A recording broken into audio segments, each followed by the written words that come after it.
आपल्या शाळेत गेल्यावर जर आपलंच बालपण आपल्याला नाही दिसलं तर मग काय शाळेचे दिवस जगलात.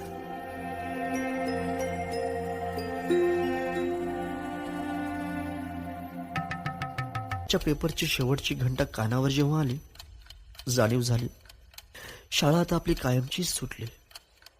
मग येतो दिवस शाळेच्या निरोपाचा, सेंड ऑफचा.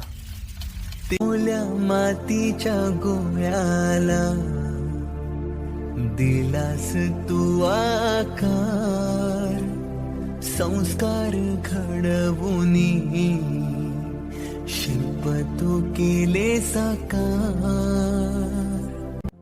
अजूनही मिस करतो ते सारे, ते क्षण, तो जिव्हाळा.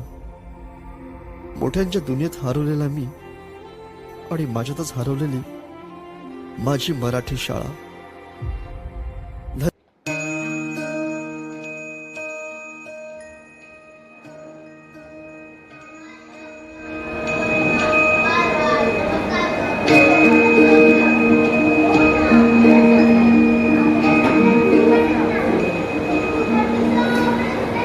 त्या युट्यूबवर चालणारी विद्या ज्यांनी लिहून ठेवली ते पहिले अक्षर लिहिणारे गुरुच होते. त्या पहिल्या अक्षरातच तो खरा गुरु असतो यार. माझे बाबा इथेच होते, या शाळेत गुरुजी होते. आज ते असते तर त्यांना कोण ओळखलं असतं का? जे पिढ्यान पिढ्या ज्ञान देतात त्यांना आपण इतक्या लवकर विसरतो. माझ्या पाठीवरचा हात होते माझे बाबा.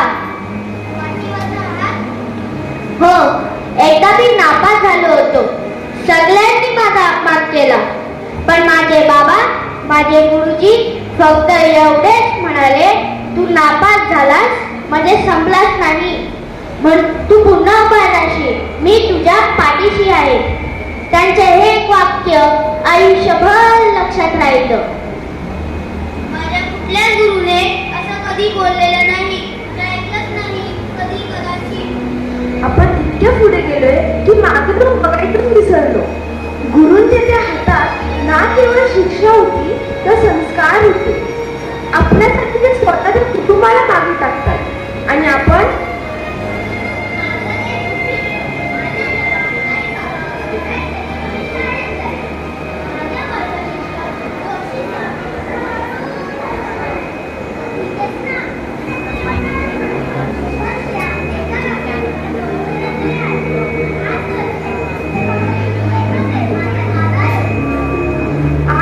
पुन्हा त्यांच्याशी काही बोलू शकतो, त्यांच्या पायापाशी जाऊन बसू शकतो.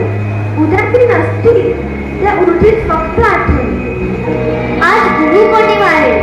एकदा त्यांच्या खुर्चीवर फुलं ठेवू, नमस्कार करू, पण फोटोसाठी नाही, मनापासून, प्रेमापासून.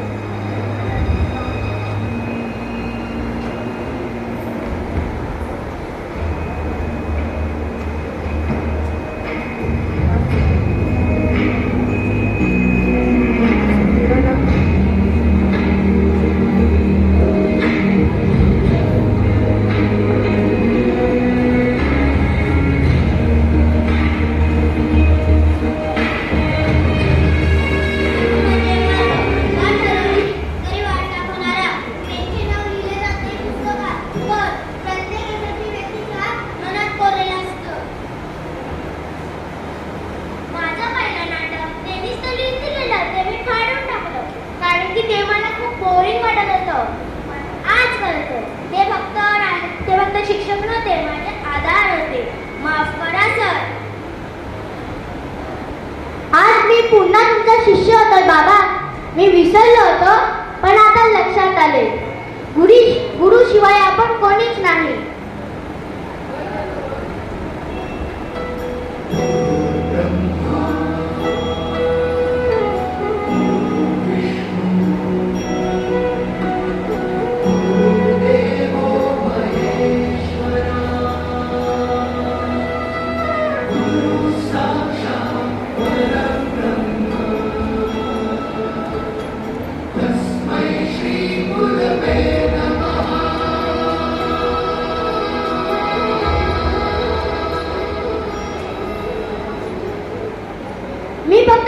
माझा मुलगा नाही.